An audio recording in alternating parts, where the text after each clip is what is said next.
राज्य में इंसान ही नहीं बल्कि वन्य जीवों के सामने भी डॉक्टरों का टोटा है। आलम यह है कि पूरे प्रदेश में केवल 8 पशु डॉक्टर ही मौजूद हैं, जबकि वित्त विभाग के आदेश के बाद अब इनमें से भी 4 डॉक्टरों की प्रतिनियुक्ति खतरे में दिखाई दे रही है। बड़ी बात यह है कि वन विभाग में वन्य जीवों के लिए पशु डॉक्टरों के ढांचे का अपना कोई प्रावधान ही नहीं है।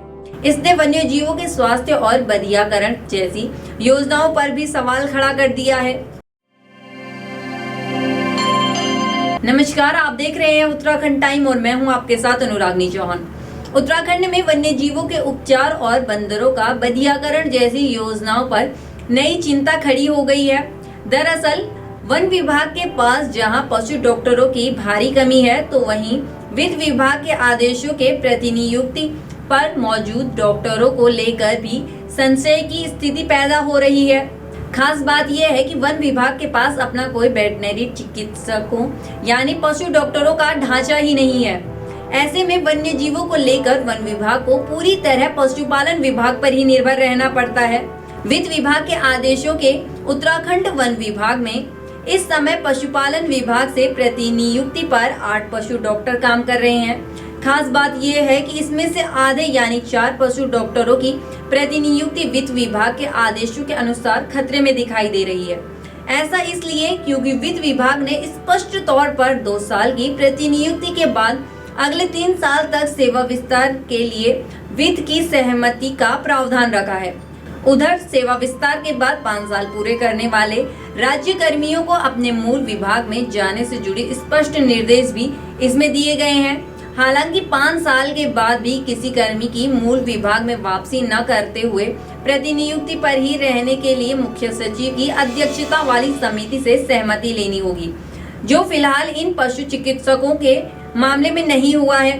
बता दें, वन विभाग में प्रतिनियुक्ति पर मौजूद 8 पशु डॉक्टरों में से डॉक्टर दुष्यंत शर्मा वन विभाग में करीब 30 जुलाई 2014 से डटे हुए हैं। इसी तरह डॉक्टर अमित ध्यानी की वन विभाग में प्रतिनियुक्ति 2017 से बनी हुई है। डॉक्टर प्रेमा ध्यानी 2017 से ही वन विभाग में प्रतिनियुक्ति पर है, जबकि डॉक्टर राकेश नौटियाल भी 2018 से वन विभाग में सेवाएं दे रहे हैं। इस तरह से ये 4 पशु डॉक्टर 5 साल से भी ज्यादा समय से वन विभाग में प्रतिनियुक्ति पर है, जबकि वित्त विभाग का यह आदेश इसकी बिल्कुल भी इजाजत नहीं देता है।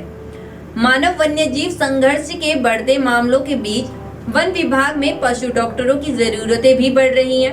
हैरानी की बात यह है कि इन बातों को जानते हुए भी वन विभाग ने अपना पशु डॉक्टर या वाइल्ड लाइफ एक्सपर्ट चिकित्सक के रूप में नियुक्ति का कोई ढांचा नहीं बनाया है, जबकि पशुपालन विभाग की ओर से वन विभाग के लिए प्रतिनियुक्ति के रूप में स्वीकृत ढांचा 5 डॉक्टरों का ही रखा गया है। हालांकि इसके बावजूद पशुपालन विभाग ने अपने 8 पशु डॉक्टर वन विभाग के प्रतिनियुक्ति पर दिए हैं।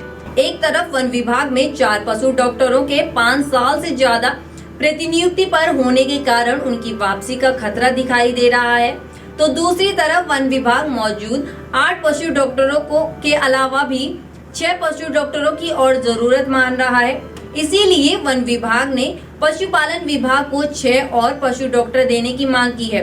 इसके पीछे की वजह यह है कि वन विभाग को बंदरों की बधियाकरण के लिए पशु डॉक्टरों की जरूरत है। इसी तरह चिड़ियाघर से लेकर रेस्क्यू सेंटर तक भी पशु डॉक्टरों की तैनाती जरूरी है। इतना ही नहीं, मानव वन्य जीव संघर्ष और कई बार वन्य जीवों के जंगलों में घायल होने की स्थिति में भी पशु डॉक्टरों की आवश्यकता होती है। इस तरह कई पशु डॉक्टरों की जरूरत होने के बावजूद भी वन विभाग को पशु डॉक्टर नहीं मिल पा रहे हैं। उधर दूसरी तरफ बाकी 4 पशु डॉक्टर हिमांशु पांगती साल 2021, तरुण कुमार गर्ग साल 2021, डॉक्टर प्रदीप मिश्रा साल 2022 और डॉक्टर राहुल सती साल 2023 से वन विभाग में प्रतिनियुक्ति पर हैं, जिनकी प्रतिनियुक्ति की सीमा भी आने वाली कुछ सालों में समाप्त होने जा रही है। वन विभाग में पशु चिकित्सकों के लिहाजे से काम बहुत ज्यादा हो गया है। पहले वन विभाग के ढांचे में 5 पद स्वीकृत किए गए थे। इसके बावजूद भी पशुपालन विभाग के वन विभाग में 8 पशु चिकित्सक प्रतिनियुक्ति पर मौजूद हैं। ऐसे में पशुपालन विभाग और ज्यादा पशु चिकित्सक वन विभाग को देने की स्थिति में नहीं है। पशुपालन विभाग में कई चिकित्सकों के प्रमोशन होने जा रहे हैं। इसके अलावा घरेलू पशुओं में भी फिलहाल इन्फ्लुएंजा समेत तमाम तरह की बीमारियों को लेकर दिक्कत आ रही है, जिसके चलते पशु चिकित्सालय में भी पशु चिकित्सकों की पर्याप्त संख्या उपलब्ध रहना विभाग की पहली प्राथमिकता है। ऐसे में वन विभाग के लिए समाधान ये है कि वो अपना ढांचा बनाकर आउटसोर्स पर पशु चिकित्सकों को रख सकते हैं।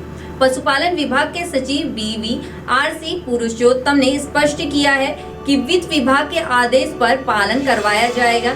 कोशिश होगी कि इन्हीं पशु डॉक्टरों को दोबारा सेवाओं में जारी रखा जाए। इसके लिए मुख्य सचिव स्तर पर भी अनुमोदन की आवश्यकता होगी तो उस पर काम किया जाएगा। लेकिन यदि मुख्य सचिव स्तर पर अनुमोदन नहीं मिलता है तो नए डॉक्टरों को वन विभाग में भेजा जाएगा और एक ही अधिकारी को लंबे समय तक एक जगह पर रखना ठीक नहीं है, इसलिए बदलाव भी जरूरी है।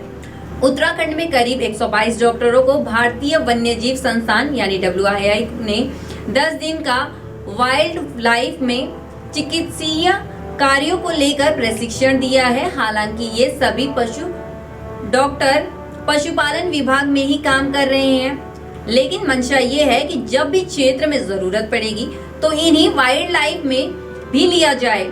हालांकि वन विभाग के अंतर्गत इसका सहयोग बहुत ज्यादा नहीं दिखाई देता है।